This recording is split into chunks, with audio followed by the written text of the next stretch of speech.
Hello guys, welcome to our channel Tutorial River, and in this video I'll be telling you how to record your gaming highlights with Nvidia GeForce Experience. So first, after getting into the game, you have to press Alt+Z to turn the GeForce Experience overlay on. Here's the record button and here's the settings button. First we'll configure some settings. Go to recordings. Here you'll find the destination of your videos. Go to video capture. Here you can tweak the quality of your video and change the resolution as well as frame rate.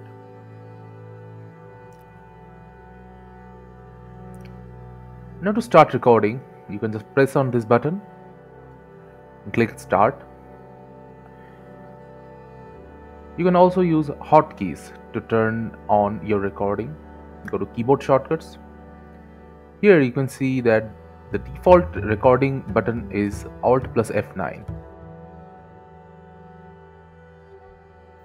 Thank you again for watching the video. Make sure to like this video and subscribe to our channel, and see you in the next video.